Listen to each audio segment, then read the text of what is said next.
This video contains spoilers for everything within the Danganronpa universe except for V3. If you haven't played V3 then you're safe, but be aware that everything else is fair game. Enjoy the video.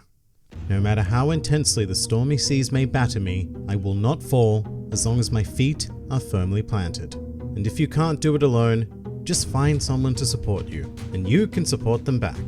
That's how you can overcome any storm. Hello and welcome to Danganronpa 101, the series that breaks down everyone and everything in the Danganronpa world. And today, we are going to be examining the overly energetic, upstanding citizen of the 78th class, the ultimate moral compass, Kiyotaka Ishimaru. Kiyotaka Ishimaru, better known as Taka, is an example of a classic lawful good individual who unwaveringly believes in order and established rules. As such, he is almost always seen in his trademark pristine school uniform, even on his days off and his holidays, because even relaxation demands a certain aura of order. In terms of his outward personality, Taka has been described as enthusiastic to the point of angry, and will generally take charge of any given situation, presenting himself as a natural leader who genuinely cares for his classmates and who always strives for the most efficient possible solution to any given problem, however naive that solution may be at times.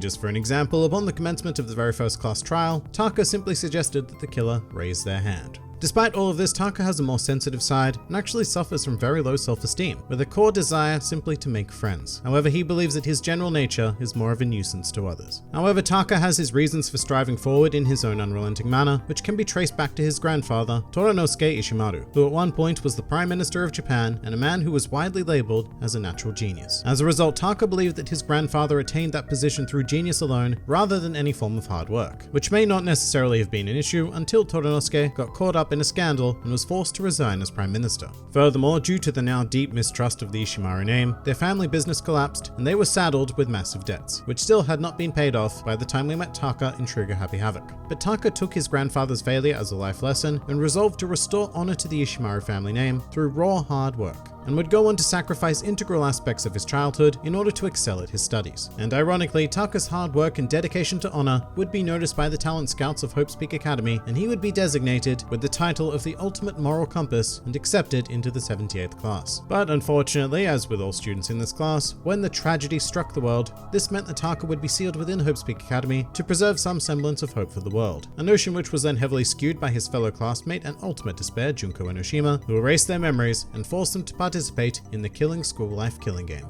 During the game, Taka tried his utmost to preserve the safety of his classmates, and rather notably, Taka would even go on to make an unlikely friend in the form of Mondo Awada. Although things didn't start out, particularly smoothly here, with Taka's sense of supreme order coming into great conflict with Mondo's profound delinquency, eventually resulting in the two engaging in a stamina contest, where the two spent an entire night in a sauna to see who could survive the longest. And this would prove to be a great bonding experience, as the very next morning these two were instantly best friends with great respect for one another, even going so far as to refer to themselves as brothers. And after having made his first ever friend, Taka would be horrified when said friend was confirmed to be the murderer of Chihiro Fujisaki in the second class trial. Throughout the trial, Taka was highly defensive of Mondo, and even when it came time to vote and there was no doubt left in anybody's minds as to who the murderer was, Taka refused to vote for Mondo and instead cast a vote for himself. Following the trial, Taka was thrust into a state of despair, becoming near catatonic, but was brought back into action upon the discovery of Alter Ego, whom Taka mistook for the spirit of the murdered Chihiro. In an attempt to console Taka, Alter Ego took on the avatar of Mondo, which, let's just say it did not have the desired effect, and instead, the sudden shock of, in Taka's mind, seeing Mondo alive, manifested his grief into a strange new fusion personality dubbed Kyondo.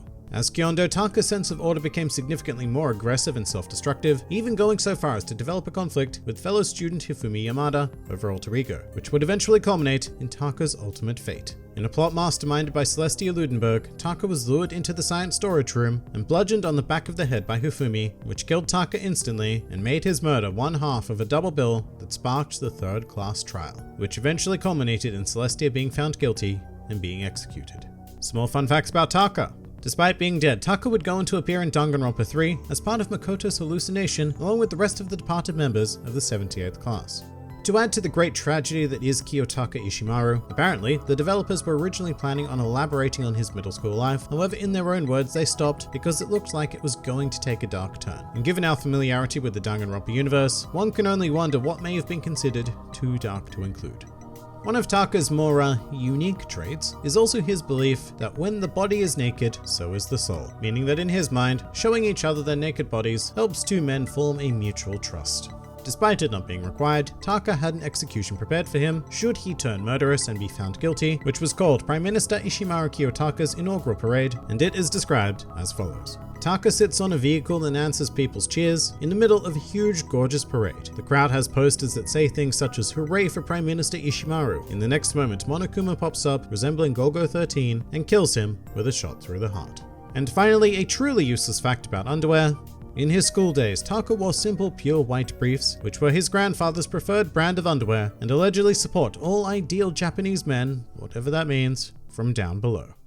But that pretty much does it for Kiyotaka Ishimaru. If you enjoyed this video and the content this channel produces in general, then please do consider donating to the New World Review Patreon, because the support of all of you amazing people is what continues to make this channel possible. And if Patreon isn't quite your style, then please do leave this video a like, share, or subscribe, because it also helps support this channel an incredible amount. And if you'd like to join the fun at any time, then please do head over to my Discord server, where a wide array of shenaniganry takes place on a daily basis. And finally, please do comment with who, what, or where you'd like to see featured in the next Danganronpa 101.